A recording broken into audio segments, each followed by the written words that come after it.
Film की शुरुआत में हम वीडोक नाम के एक आदमी को ग्लास फैक्ट्री में देखते हैं, जहां वो किसी शख्स का पीछा करते हुए कमरे में जा पहुंचता है। उस कमरे के बीचों बीच आग की एक भट्टी थी, जिसमें से लगातार आग निकल रही थी। अब इस भट्टी के पास उस शख्स और वीडोक में लड़ाई होना शुरू हो जाती है, जिस दौरान वो रहस्यमय शख्स जिसने अपने चेहरे पर कांच का एक मास्क पहन रखा था, वो वीडोक को उस भट्टी की तरफ ढकल देता है। लेकिन वीडोक उस भट्टी की दीवारों को पकड़कर लटक जाते हैं और अब वो रहस्यमय शख्स वीडोक के हाथ पर तलवार मारने ही वाला था कि तभी वीडोक कहते हैं कि मरने से पहले मैं तुम्हारा चेहरा देखना चाहता हूँ। जिस पर वो रहस्यमय शख्स अपने चेहरे से कांच का मास्क हटा देता है और अब उसका चेहरा देखकर वीडोक उस भट्टी में गिर जाते हैं। पर तभी वो मास्क वाला रहस्यमय शख्स देखता है कि ग्लास फैक्ट्री में काम करने वाले एक मजदूर ने वीडोक को मरते हुए देख लिया है। फिर अगले दिन पूरे शहर में यह खबर फैल जाती है कि वीडोक की मृत्यु हो चुकी है और इसी के साथ हमें बताया जाता है कि बहुत समय पहले वीडोक एक अपराधी था जो अपनी सूझबूझ के कारण कई बार जेल से भागने में सफल हुआ था। इसलिए फ्रांस की सरकार ने उसके सामने एक प्रस्ताव रखा कि अब उसे जेल में नहीं डाला जाएगा, लेकिन इसके बदले वीडोक को अपनी सूझबूझ का इस्तेमाल करके बाकी अपराधियों को पकड़वाना होगा। जिस पर वीडोक ने अपने दोस्त नेम नीमियर के साथ मिलकर एक डिटेक्टिव एजेंसी खोली और तभी से वो अपराधियों को पकड़वाने लगा। अब वीडोक के इस बैकग्राउंड के बाद हम नीमियर को देखते हैं, जिससे एटियन नाम का जर्नलिस्ट वीडोक के बारे में सारी जानकारी लेना चाहता था। दरअसल एटियन वीडोक के जीवन पर एक किताब लिख रहा था, जिसमें खुद वीडोक ही उसकी मदद कर रहे थे। लेकिन अब उनकी मृत्यु के बाद वो न्यूमियर से सारी जानकारी लेना चाहता था कि उन दोनों ने किस तरह से अपने केसेस को सॉल्व करके अपराधियों को पकड़वाया। वहीं एटीन के बातों से हमें पता चलता है कि वो वीडोक के कातिल को पकड़ना चाहता है, जिसके लिए वो न्यूमियर से उनकी आखिरी केस के बारे में पूछता है, क्योंकि एटीन को शक था कि आखिरी केस से जुड़े किसी शख्स ने वीडोक की जान ली होगी। तब न्यूमियर बताता है कि वीडोक को बेलमोंट और वेराल्डी का केस मिला था और अब हम फ्लैशबैक में बेलमोंट और वेराल्डी को उनके घर पर देखते हैं, जहाँ आसमान में काले बादल छाए हुए थे और तभी आसमान से बिजली बेलमोंट पर आ गिरती है, जिसके कारण वो आग में झुलसकर मारा जाता है। वहीं वेराल्डी पर भी ठीक उसी तरह आसमान से बिजली आ गिरती है और वो भी मारा जाता है। इस पर अब कुछ सरकारी ऑफिसर्स वीडोक के पास एक केस लेकर आते हैं, क्योंकि बेलमोंट हथियारों का सप्लायर था जबकि वेराल्डी एक केमिस्ट, और ये दोनों किसी भी मटेरियल को बारूद यानी कि गन पाउडर में बदल सकते थे। इसलिए फ्रांस की सरकार को शक था कि इन दोनों को किसी दुश्मन देश के लोगों ने ही मरवाया है, ताकि फ्रांस की मिलिट्री पावर को कम किया जा सके। इसलिए वो ऑफिसर वीडोक को अगले तूफान आने से पहले तक इस केस को सॉल्व करने का आदेश देता है। तब वीडोक नीमियर को लेकर बेलमोंट और वेराल्डी के गन पाउडर फैक्ट्री में जाता है, जहां वो ये नोटिस करता है कि फैक्ट्री में काम करने वाले लोगों के कपड़ों पर हर समय गन पाउडर लगा होता है, जिससे उसे चमकता है कि जरूर बेलमोंट और वेराल्डी के कपड़ों पर गन पाउडर लगा होगा। और जैसे ही आसमान से बिजली गिरी, उस बिजली ने गन पाउडर में आग लगा दी, जिस कारण ही वो दोनों आग में झुलसकर मारे गए। अब इसके बाद वीडोक उस फैक्ट्री में काम करने वाले शख्स से सवाल करता है कि आखिर बेलमोंट और वेराल्डी के कपड़े कौन धुलता था, जिस पर वो शख्स उन्हें कुछ महिलाओं का पता बताता है जो कपड़े धुलने का काम किया करती थी। फिर आगे हम वीडोक और नीमियर को उन महिलाओं के पास देखते हैं, जहां एक महिला उन दोनों को बताती है कि बेलमोंट और वेराल्डी के कपड़ों को 2-4 दिनों बाद ही धुला जाता था, लेकिन उनके कपड़ों में लगे गन पाउडर को साफ करने के लिए गैंडिन नाम के एक आदमी को रखा गया था।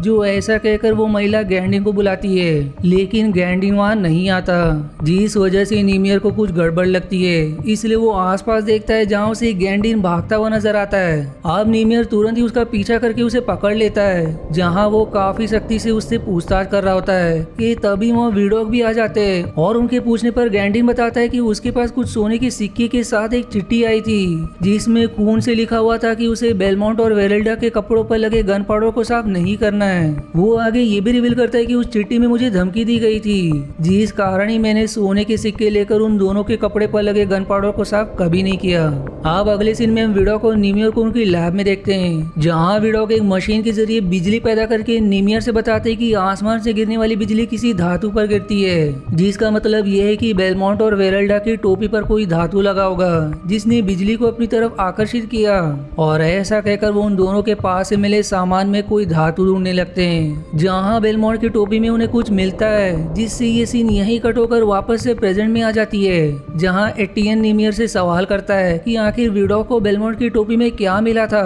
जिसके जवाब में नीमियर बताता है कि उन्हें उसकी टोपी में गोल्डन कोम यानी कि सोने की एक कंघी मिली थी, जो किसी महिला की थी, जिस कंघी ने आसमानी बिजली को अपनी तरफ आकर्षित किया, और वो कंघी दरअसल एक चाइनीज कंघी थी। दूसरी तरफ वीडोक की मौत का केस एक डिटेक्टिव को दिया जाता है, जो उसी ग्लास फैक्ट्री में था जहाँ वीडोक की मौत हुई थी। तभी वो सरकारी ऑफिस जिसने वीडोक को बेलमोंट और वेराल्डी का केस दिया था, वो उस डिटेक्टिव से सवाल करता है कि क्या तुमने विडोक की लाश देखी थी, जिसके जवाब में उस ऑफिसर की राख दिखाते हुए बताता है कि विडोक का शरीर उस भट्टी में जलकर राख बन गया है। अब आगे हम एटियन को चुपके से विडोक के ऑफिस में घुसते देखते हैं, जहां वो एक सीक्रेट दरवाजे से होते हुए विडोक के गुप्त कमरे में जा पहुंचता है। उस कमरे में उसे वही गोल्डन कोम मिलता है जिसके बारे में निमियर ने बताया था, जिसके बाद निमियर एक चाइनीज डांसर के पास जाकर उससे बेलमोंट और वेरल्डा को मारने की वजह पूछता है, जिस पर वो महिला डांसर अपने चेहरे से मेकअप हटाती है। अब मेकअप हटते ही वो यूरोपियन जैसे दिखने लगती है, जिसका मतलब ये कि वो चाइनीज नहीं है, लेकिन वो गोल्डन कोप उसी महिला का था, जिस कारण एटियन को अब भी उसी महिला पर शक था। तब वो महिला एटियन से उन गोल्डन कोम्स को लेती है और तभी ये मूवी वापस से पास में मुड़ जाती है, जहां विडोक उस महिला को गोल्डन कोम दिखाते हुए पूछ रहे थे कि आखिर किसके कहने पर तुमने इन कोम्स को बेलमोंट और वेरल्डा की टोपी में रखा था, जिस पर वो महिला बताती कि मुझे एक चिट्ठी और कुछ सोने के सिक्के मिले थे, इसलिए पैसों के लालच में आकर मैंने उनकी टोपी में एक कोम्स लगा दिए, क्योंकि बेलमोंट और वेराल्डी उस डांसर महिला का डांस देखने आया करते थे। ये महिला आगे शेयर करती कि उसे सिर्फ 2 कोम नहीं बल्कि 3 कोम्स दी गई थी, जिसमें से तीसरी कोम एर्नेस्ट लैफेट नाम के शख्स की टोपी में लगी हुई है। इस पर अब विडोक बिना देरी के एर्नेस्ट लैफेट के पास जाने के लिए निकल पड़ते हैं, जबकि दूसरी तरफ एर्नेस्ट लैफेट अपनी टोपी पहनकर कहीं जा रहे होते और इस समय आसमान में काले बादल भी छाए हुए थे। इतने में वहाँ विडोक पहुंचकर एर्नेस्ट की टोपी को दूर फेंक देते और ऐसा करते ही उनकी टोपी पर बिजली गिरती है, और उस बिजली को उसी कांच वाले शख्स ने किसी डिवाइस की मदद से गिराया था। दरअसल उसने अपने डिवाइस की मदद से आसमानी बिजली को अर्नेस्ट की तरफ मोड़ दिया था, ताकि वो उसकी टोपी में लगे गोल्डन कोम की तरफ आकर्षित होकर अर्नेस्ट पर गिर जाए। लेकिन विडोक ने अर्नेस्ट को बिजली के झटके से बचा लिया था, पर वो अर्नेस्ट की जान नहीं बचा पाए, क्योंकि आसमानी बिजली देखने के कारण अर्नेस्ट को हार्ट अटैक आ गया, जो बिजली गिरने के दहशत में मारे गए। तभी विडोक की नजर उस मास्क वाले रहस्यमय शख्स पर जाती है और वो उसका पीछा करते हुए सीढ़ी चढ़ने लगते हैं, जहां उन दोनों के बीच काफी संघर्ष होता है, पर वो मास्क वाला शख्स वहां से भाग निकलता है। आप प्रेजेंट में हम एटियन और उस डांसर महिला को साथ में देखते हैं, जहां वो महिला बताती है कि विडोक ने आखिरी बार ब्रोथल जाकर पूछताछ करने की बात की थी, जिस पर एटियन भी उसी ब्रोथल में जाकर विडोक के बारे में पूछता है। तब ब्रोथल की ओनर बताती है कि तुम्हें फ्रॉयसार्ट से इस बारे में पूछना चाहिए, जो एक न्यूज़पेपर कंपनी का मालिक है। इसलिए अब हम एटियन को फ्रॉयसार्ट के ऑफिस में देखते हैं, जहां सबकी गैर मौजूदगी में वो कुछ पुरानी फाइल्स को देखने लगता है, जहां एक फाइल में उसे अर्नेस्ट के बारे में पता चलता है, और अब हमें दिखाया जाता है कि अर्नेस्ट ने गरीब लोगों से उनकी जवान वर्जन बेटियों को खरीद लिया है। अब एटियन उस फाइल को पढ़ ही रहा था कि तभी वहाँ फ्रॉयसार्ट आ जाता है, जिससे ये लगता है कि एटियन कोई घुसपैठी है। तब एटियन बताता है कि मैं विडोक का बायोग्राफर हूँ, जो उसकी जीवन पर किताब लिख रहा हूँ, इसलिए मुझे तुमसे कुछ सवाल पूछने।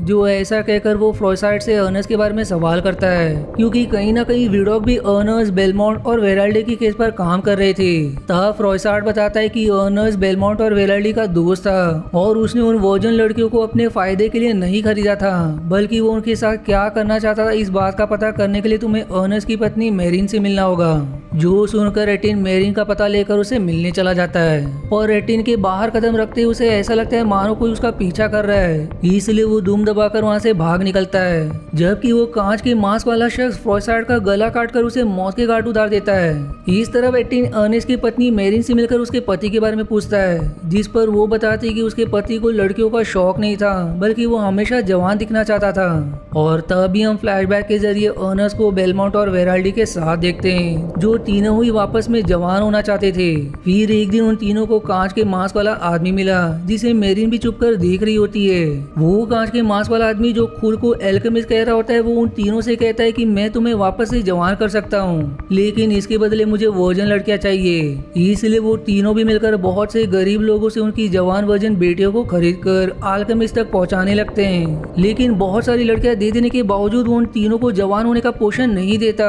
जिस कारण अब अर्नेस्ट उससे कहता है कि अब मैं तुम्हें लड़कियां लाकर नहीं दे सकता,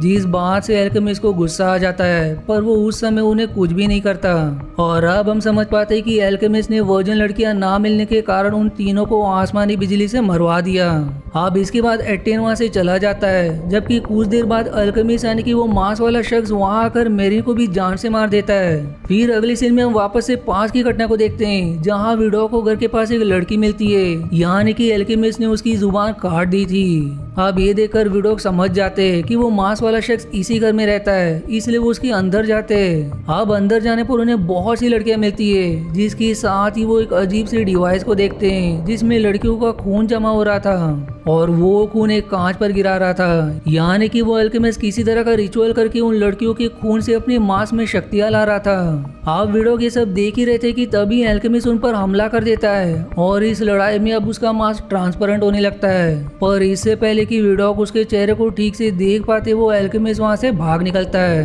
तब विडोक वहाँ रखे सामान और किताबों की जांच करके पता लगा लेते हैं कि एल्केमिस्ट का मांस जादुई है और यदि उसके मांस में देखकर उस पर वार किया जाए तो कांच के रिफ्लेक्शन में दिखने वाले शख्स की मौत हो जाएगी। वहीं ये मास्क एल्केमिस्ट को जवान रखने में भी मदद करता है, लेकिन पुराने मास्क की शक्तियां खत्म होने पर एल्केमिस्ट को नए कांच के मास्क और वोजन लड़कियों की जरूरत पड़ती है, जिस कारण वो किसी न किसी शख्स को लालच देकर लड़कियां मंगवा लेता है। लेकिन कांच का मास्क बनवाने के लिए उसे ग्लास फैक्ट्री जाना पड़ेगा और यही वजह थी कि फिल्म की शुरुआत में विडोक उस ग्लास फैक्ट्री में आए थे। इधर विडोक इस जानकारी को एक कागज में लिखकर छुपा देते हैं, जो भविष्य में यानी कि मूवी के प्रेजेंट में एटीएन को विडोक के ऑफिस में मिल जाता है। वो उस कागज में लिखी चीजों को पढ़कर निमियर और उस डांसर लड़की के साथ ग्लास फैक्ट्री में जाता है, जहाँ वो तीनों अपना चेहरा छुपाकर उस शख्स से मिलते हैं जिसने विडोक को आग की भट्टी में गिरते देखा था। दूसरी तरफ वो डिटेक्टिव जो विडोक की मौत की जांच कर रहा था, वो भी कुछ ऑफिसर्स को लेकर एटीएन के पीछे उस ग्लास फैक्ट्री में जाने के लिए निकल पड़ता है।